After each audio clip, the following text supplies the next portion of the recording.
오늘 본문의 말씀으로 하나님의 주권에 순종하는 다윗이라는 제목으로 말씀을 나누도록 하겠습니다. 이민 오셔서 열심히 일하시면서 이 땅에서 잘 정착해서 정말 잘 사시는 분들이 많이 있습니다. 근데 제가 이민 미국을 와서 보니까 그렇게 끝까지 잘 섬기면서 잘 사시는 분들이 있는가 하면 자리 잡고 살만하니까 다른 생각을 하시는 분들이 많이 있었음을 보게 됩니다. 그래서 어떤 분들은 하나님의 일을 한다고 교회 일을 열심히 하시는 분들도 계시고, 물론 어떤 분들은 우리의 생각으로는 죄 짓는 것보다 교회 일을 하는 것이 훨씬 낫지 그렇게 생각하는 경향이 있습니다. 그런데 그런 분들 중에는 두 종류가 있습니다. 자기가 가진 물질로 큰 소리 치면서 영향력을, 교회 내에서 영향력을 행사하시는 분들이 있는가 하면 정말 주님 앞에 향유를 부은 마리아의 심정으로 정성껏 이건 하나님 앞에 드리는 것이다 하고 아까워하지 않으면서 잘 섬기는 분들이 계십니다. 핵심은요, 저희가 요즘 큐티하는 말씀과 같이 열심히 잘 섬기고도 버림받지 말아야 된다는 것입니다. 열심히 잘 섬기면서도 내가 주의 선지자 노릇을 한다 그래도 내가 너희를 도무지 알지 못하니 내게서 떠나가라 그렇게 한다고 본다면 이게 얼마나 잘못된 일입니까? 그렇게 본다면 죄를 짓는 것이나 하나님의 일을 한다고 열심히 하였는데 우사와 같이 잘못 행동하는 부분들, 또 자기를 내세우는 바벨탑을 쌓는 마음으로 열심히 교회를 한다 그러면 하나님의 시각에서 볼 때는 똑같은 거예요. 죄를 짓는 것이나 그렇지 않은 것이나 하나님의 입장에서는 똑같다는 겁니다. 기준이 뭘까요? 우리가 꼭 잊지 말아야 할 것이 하나 있습니다. 우리가 보면 내가 중심인가 아니면 하나님이 중심인가가 분명해야 된다는 겁니다. 내 시각으로 하나님의 나라를 바라볼 것인가 아니면 하나님 나라의 시각에서 나를 바라볼 것인가. 제가 이 말씀은 아마 평생 할 겁니다. 평생 두고 내 시각으로 하나님을 볼 것인가 하나님의 시각에서 나를 바라볼 것인가. 오늘 우리는 그 사실을 명확하게 알 수 있는 하나의 사건을 우리에게 가르쳐 줍니다. 그것은 다윗을 통하여서 성전을 건축하는 문제입니다. 저희가 오늘 시간 관계상 9절까지만 읽었지만 이 7장의 뒷부분까지도 우리가 잘 살펴보시기를 바랍니다. 여러분 잘 아시다시피 오랜 세월 동안 사울에게 쫓겨다니던 다윗은요, 사울이 죽은 후에 유다 지파의 왕이 되었습니다. 7년 반 동안이나 유다 지파의 왕을 섬기다가 7년 반이 지난 후에는 온 이스라엘 통일 왕국의 왕이 되었습니다. 그런 후에 천연 요새 같은 예루살렘을 정복했습니다. 또 그곳에 우여곡절 끝에 하나님의 법궤를 옮겨왔습니다. 모든 것이 다 자리 잡아 평안해졌습니다. 다윗은 이제 하나님의 나라, 하나님의 왕국, 하나님의 통치, 그리고 하나님의 영광을 늘 생각을 했는데 하나님께서 이렇게 자리 잡고 평안하게 해주셨으니까 하나님을 위해서 뭔가를 해야 되겠다라고 생각을 한 겁니다.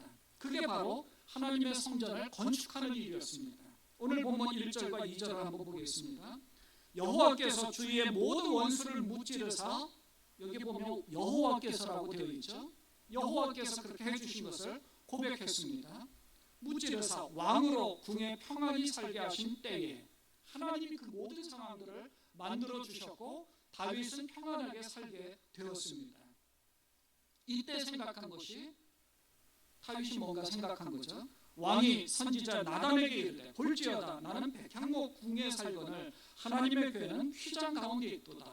자기는 의리의리한 궁에 살고 있는데 하나님의 법궤는 그냥 천막의 휘장 가운데 있다는 거예요. 얼마나 마음에 걸립니까? 그래서 나단 선지자에게 말했더니 나단 선지자는 성전을 건축한다 그러니까 얼마나 좋아요. 그래서 3절에 보니까 그래서 바로 왕이시여, 왕이 원한다면 그렇게 하십시오. 얼마나 좋아요. 누군가가 목사님 우리 시온성교회를 건축하려고 하니까 내가 100만 불을 헌금을 하겠습니다. 그러니 시온성교회 이 성전을 건축하십시오. 그러면 제가 뭐라 그러겠어요? 그래요? 할렐루야 속으로 생각하고 그렇게 바로 추진했을지 몰라요. 모든 분들이 다 그런 마음들을 가지겠죠.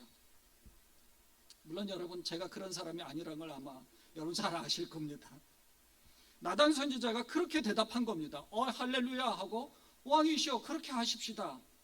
그런데 4절을 보면요, 그날 밤에 나단 선지자가 기도하다가 하나님의 말씀을 듣게 된 겁니다. 그 얘기는 그 밤에 여호와의 말씀이 나단에게 임하여 이르시되 안 된다는 겁니다. 성전을 건축한다? 아니다 라는 거예요. 아주 엄청난 헌신이고 다윗이 그 마음을 하나님 앞에 들여서 하는 것은 알겠지만 하나님은 성전 건축을 허락하지 않는다는 거예요. 왜 그럴까요?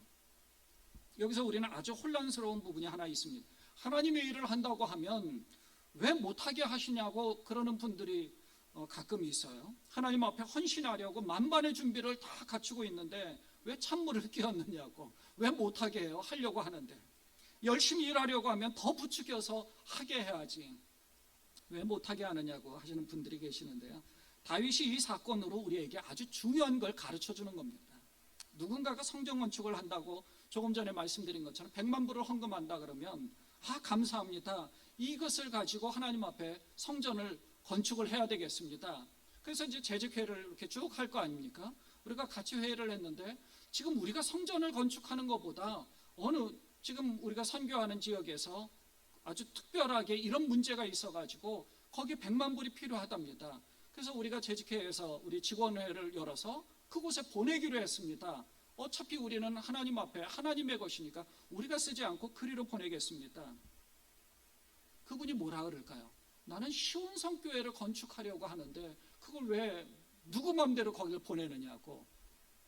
자, 그러면 그 헌금이 헌금일까요? 아니면 그 사람이 쓰려고 하는 걸까요?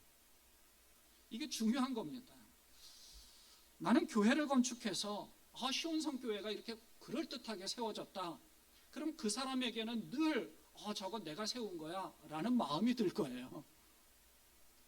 그래서 우리 마음의 순수함이 얼마나 중요한가를 우리에게 가르쳐 주는 겁니다.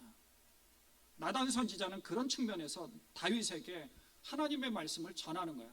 너무 좋습니다 라고, 왕이시여 그렇게 하십시오 라고 했는데 그 다음날 가가지고 왕이시여 안 됩니다, 하나님이 안 된다고 합니다.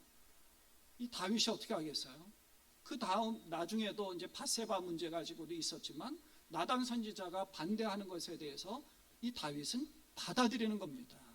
다윗의 정말 신앙적으로 살려고 하는 모습이 어떤 부분인가를 우리가 배워야 하는 부분들이 바로 이런 점들이에요. 안 된다고요? 내가 그래도 지금 이 정도로 여호와께서 이렇게 살게 해줬는데 그러면 하나님을 위해서 내가 뭔가 하겠다는데 왜 못하게 합니까?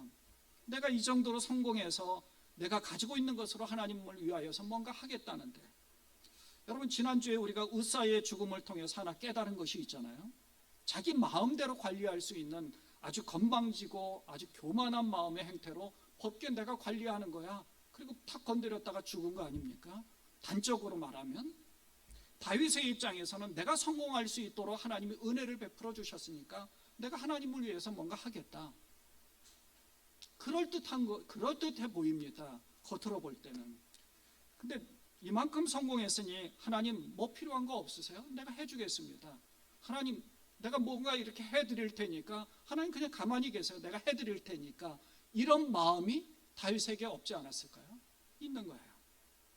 만약에 이런 사고방식으로 다윗이 성전을 건축해서 하나님의 법궤를 데리고 와서 모셔와 가지고 그 성전에 잘 모시고 여호와의 영광이 거기에 가득하기를 기대했다면 아마 성군으로서 하나님의 왕으로서 이 다윗은 실패했을지도 모릅니다. 왜요?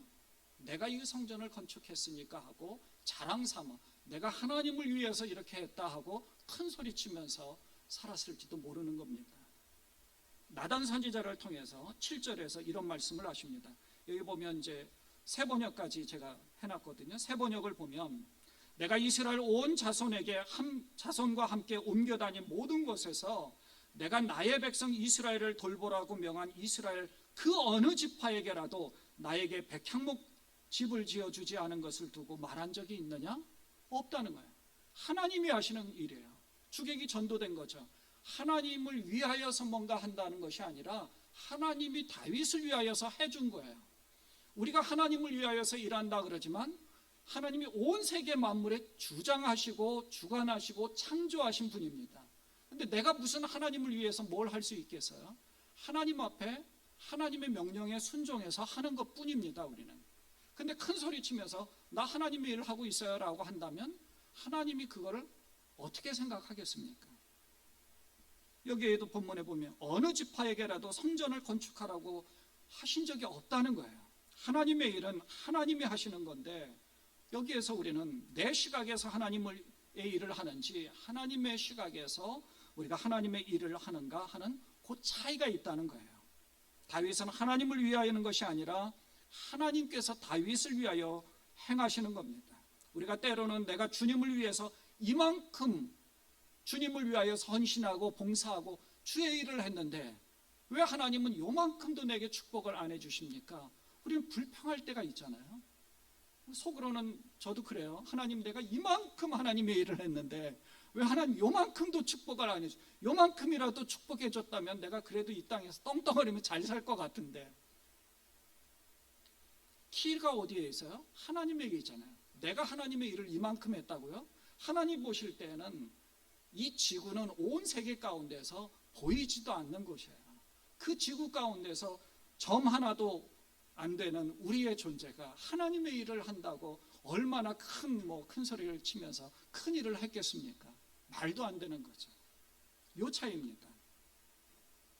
저는 이 부분을 생각할 때 어쩌면 다윗이 나단 선지자의 조언에도 불구하고 아까 말씀대로 성전 건축을 강행했다면 하나님의 통치로 가득했던 그 다윗의 마음과 생각은 하나님의 통치가 아니라 하나님이 자기 마음속에 꽉 차 있었던 그 생각에서 서서히 하나님이 밀어나고 자기의 생각이 꽉 찬 상태로 이스라엘을 통치했을지 모르겠다는 그런 생각이 드는 겁니다.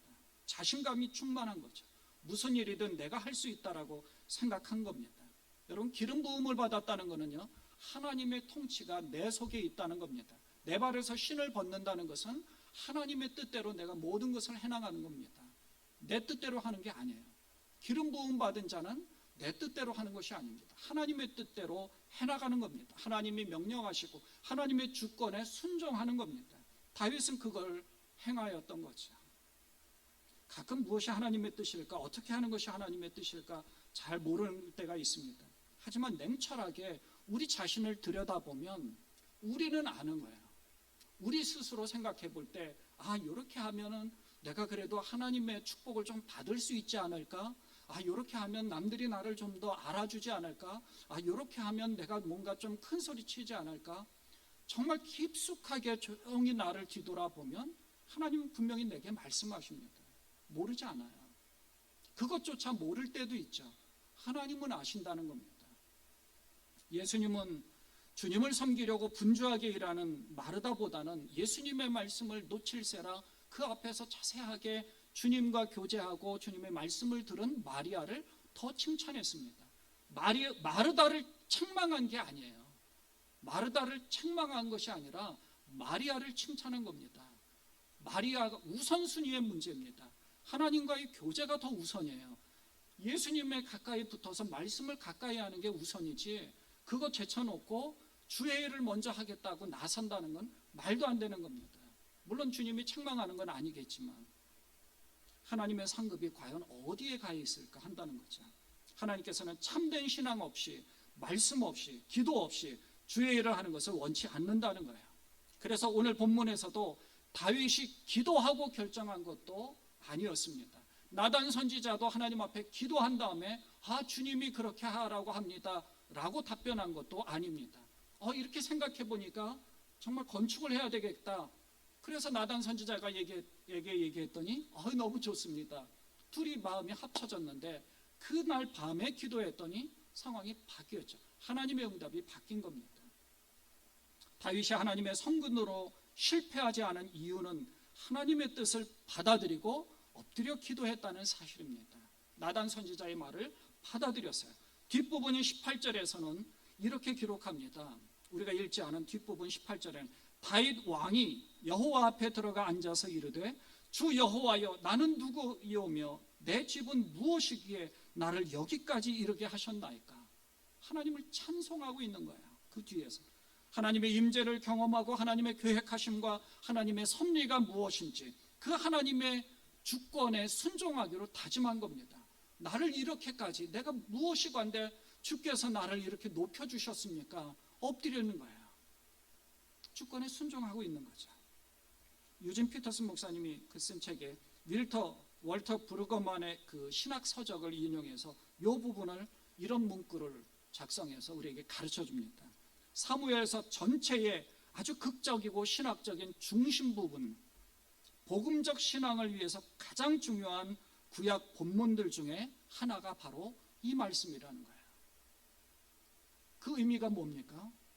내가 나서지 나로 꽉 찬 다윗의 마음을 다윗이 스스로 몰아내고 하나님의 통치, 하나님의 생각으로 더 가득했다는 겁니다. 자기가 성공하면서 이렇게 좀 평안해지면서 차츰차츰 하나님을 몰아내고 나로 가득 찼던 것이 잘못하면 내가 가득 찬 상태로 살아갈 뻔했는데 나를 밀어내고 다시 하나님의 통치로 접어들었다는 겁니다. 나단 선지자의 엎드린 거죠. 목사님의 말씀에 맞습니다. 인정한 거예요. 하나님의 말씀을 인정하고 깨달은 거죠. 그래서 복음적 신앙을 위해서 꼭 명심하고 깨달아야 하는 부분이 바로 이 부분이라는 거예요.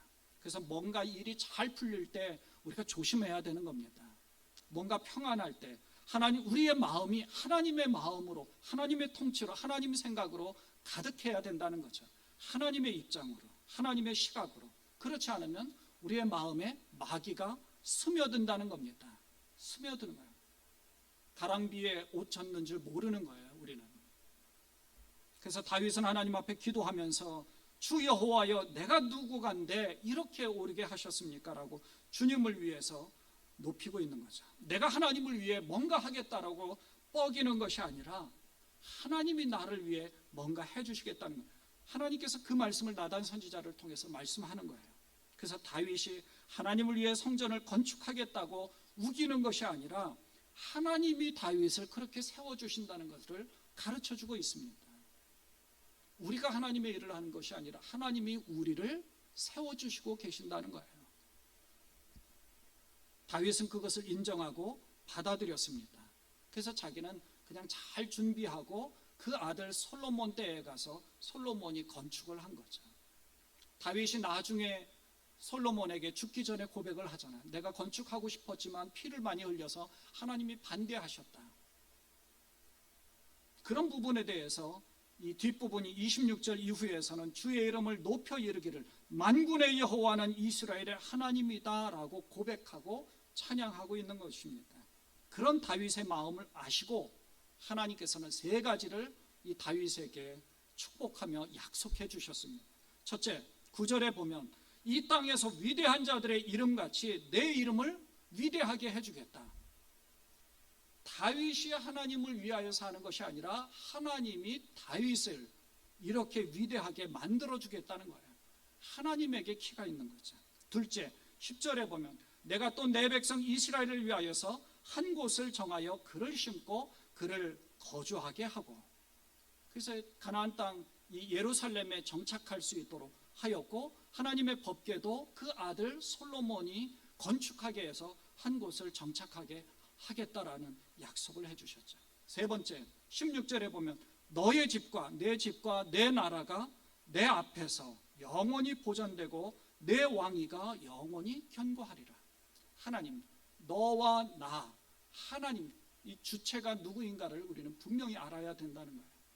너의 집과 너의 나라가 내 앞에서, 하나님 앞에서 영원히 보존되고 너의 왕위가 영원히 견고할 것이다.